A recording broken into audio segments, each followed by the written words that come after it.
You're seeing the headline that President Trump has approved plans, the attack plans, and that is true. Now, he has not said go ahead, but the plan is set. What we've seen, the reports are that President Trump has been given plans by the military, by the Pentagon, of how the U.S. would attack Iran in those nuclear facilities. And according to the press reports, President Trump has approved of the framework of the plan that the Pentagon has put together. Now, what he has not approved yet is the go-ahead to carry out this strike. Of course, the U.S. Embassy has even been working to evacuate Americans from Israel. They've sent out urgent notice. So a lot of this is happening right now. You'll see that on the screen. That's from Mike Huckabee, who said urgent notice American citizens wanting to leave Israel. We're working on evacuation flights, cruise ship flights, or cruise ship departures. I know that state of Florida has been paying for some of these as well to get a lot of Americans who live in Israel or spend time in Israel out if they so choose.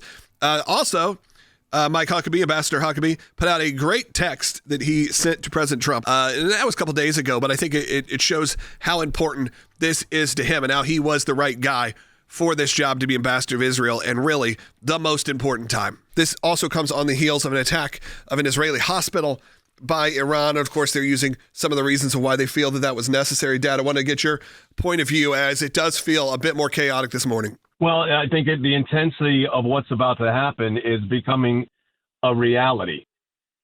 And in that regard, Logan, I think it's important for people to understand that the attack on the hospital that took place last night is a violation of the law of armed conflict, and violates the Rome Statute, which governs the International Criminal Court, Section 8 in particular, which states that hospitals are off limits unless they're being used for military purposes. In other words, sometimes Hamas and Hezbollah, we know, have utilized hospitals to launch rockets. That's not, of course, what the Israelis do.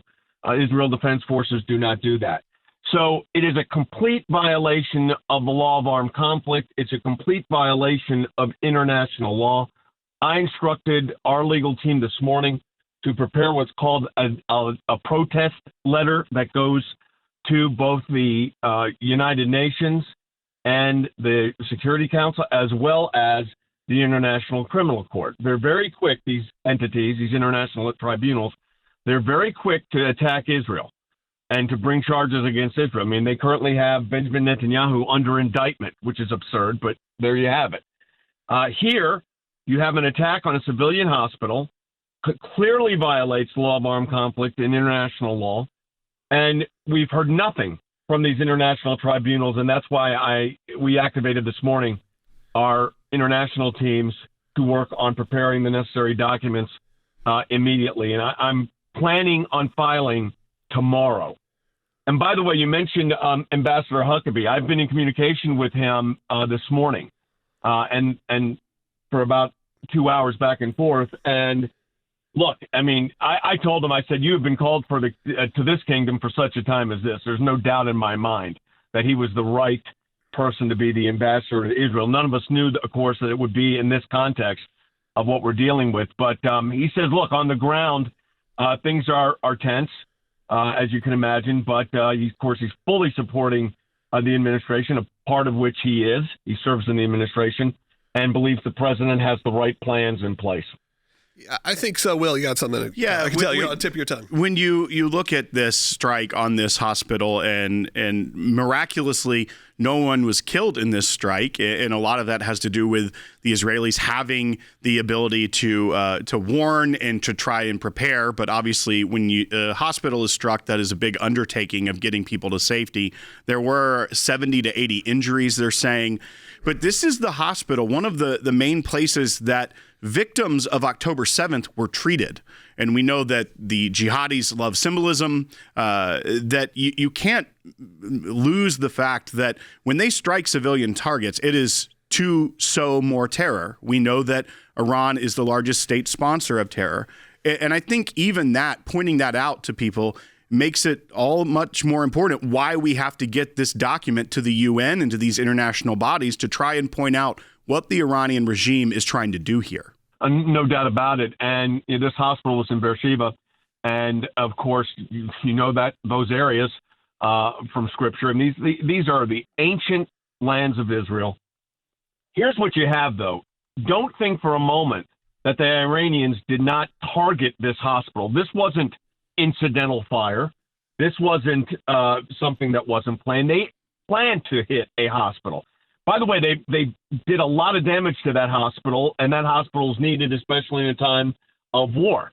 So they have clearly violated international law. But let me tell you what you have to do here. We have to build a support base for the legal side of this, because as much as you wish this wasn't the case, but it is the case, the international tribunals are going to get in there and start, doing what they always do, and that is go after Israel rather than the perpetrators of international crimes. So what we're doing by setting this letter in immediately, this protest, it puts the UN on notice. It puts the Security Council on notice. We have standing through our European Center for Law and Justice, where Jordan is right now. We have standing to do this, and we'll also do the same, of course, in the International Criminal Court, where we've actually appeared before on Israel's behalf and on behalf of the United States in other proceedings. So, we're one of the few law firms in the world that have had that kind of experience. I've been on the floor of that at the International Criminal Court in the courtroom for weeks back in 2020. In the end of 2019. So we know this tribunal, we know what happens, and we are taking the appropriate response legally to defend Israel's actions, but also to put those entities on notice that there have, in fact, been violations of international law by the Islamic Republic of Iran. A lot of people down are watching this, and they are seeing, and it kind of broke my heart last night. I'm watching all the coverage and realizing that the talking points from the other side are winning, and they're even winning in some of the conservative sector, maybe even more so with this. Because, look, President Trump was pretty strong, saying, I don't want to drag us into new wars. I don't want to get us involved in these kind of wars. But now what you've seen is sort of the traditional anti-Semitic tropes being now used and thrown in a point where I even saw the hardest of anti-Trump Christians, I would say that, the hardest of anti-Trump Christians, or Jon Stewart, saying, I want to give Tucker Carlson a hug. I really wish. I'm sitting there nodding, going, oh man, he's saying what we've been wanting to say. And they're saying this about someone who they probably were calling the devil just a few months ago, but now because he is all of a sudden against this war in Iran, seemingly that's enough for the other side and for those who are ready to be, I guess, more radicalized on the right to still draw up against Israel. The whole situation with some in the conservative movement, including Tucker and some of the others, Candace Owens, some of these others, the anti-Israel tropes and the anti-Israel statements and the end of the Trump presidency is ridiculous. President Trump's lasting legacy, one of them, will be the destruction of Iran's capacity to invoke nuclear weapons against my grandchildren. And that's how I want our listeners to be thinking about this. Remember, these countries, these entities, the Islamic Republic of Iran, they don't think in years, they think in generations. And we have to be that same kind of response. And I want this threat eliminated for my grandchildren, period. And President Trump will do it. And as we're about to get to the end of the segment here, but one question coming off of that is that we have seen reports that President Trump, with consultation with the Pentagon, has approved the attack plans, so what the Pentagon would carry out, but has decided as of right now not to move forward with them. So they have the plan in place, but they are waiting until the appropriate time, or if the Iranians decide to completely surrender. But as we see this, it does seem that the president is clear-eyed about this threat and is working appropriately with the Pentagon to move forward if necessary for the U.S. to engage. Well, the Pentagon works with the president. He's the commander, and remember, under Article 1, he's the commander-in-chief. Under Article 2, and he has the authority to do this. Now, here's the issue. He has, obviously they've war gamed this, they planned it. What the president hasn't publicly stated is when and what time, if he would implement, and when it would be. And let me tell you something. He is not going to tell the world when it's going to be, except maybe our allies in the highest levels. He is not going to go on TV and say, we're doing it tomorrow at 3:00. So the president has the plan that was put together by the Pentagon. They're confident in that. But the decision of whether to utilize it. He's called for a full surrender of Iran. The decision to utilize his presidential authority, an Article 2 as commander-in-chief, is up to him. Not Congress, not anyone else. That's precisely why we have also the ACLJ offices in Jerusalem. And while those will continue on, look, I know this is right now a time where Ambassador Huckabee is saying, hey, if you want to get out, you can get out, you can get back home.